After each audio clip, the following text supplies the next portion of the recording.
But again, the word that keeps coming, which is nothing less than the word of God through Jesus Christ and his church. Be not afraid. Be not afraid. You undertake this with the Lord, and you undertake it in response to what you discern to be the Lord's will for you, and the Lord will see you through. I mean, it becomes, there's a sense in which marriage, as with any other project of great consequence that is good and right and true, is God's project before it's our project. You enter into marriage. You're not creating marriage out of whole cloth. You know, marriage is an institution that you enter into. I mean, we today, in our culture generally, this idea is that here are two people who are looking for certain satisfactions and securities, etc., and that they associate with marriage. And so they are launching this experiment called a marriage. And you even get, in some circles, this pattern where they make up their own marriage vows, right? Thank God not in the Catholic Church, or at least I hope not. And perhaps in some flaky corner or another it happens, but let's hope not. But no, you're not making up these vows. You're not making up marriage. You're not inventing marriage. Marriage is the gift that God has given for the right ordering of human loves in abiding fidelity to the gift of life and openness to the gift of new life.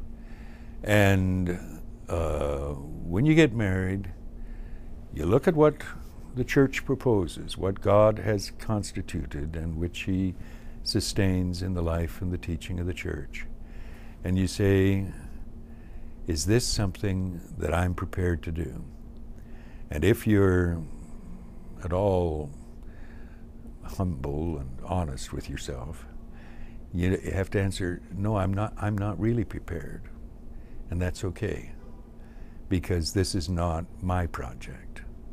You know, I am entering into, responding to an invitation.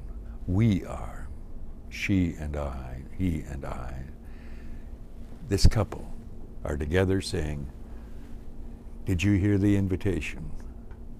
And the other one says, yeah. And do you think we should do it? And they pray about it, and they talk with other people who are wise and who they trust. And they do their best to, know one another as best they can, anticipate what the difficulties will be. But they finally have no illusions that they've gone through a process, even the finest pre-marriage counseling or other process, that is going to equip them for everything that they're entering upon. And that's okay too, because it's God's project before it's theirs. It's a sacrament of the church. And this gives, or should give, to young people an enormous sense of confidence, of willingness to risk, which is to say, willingness to walk by faith and not by sight.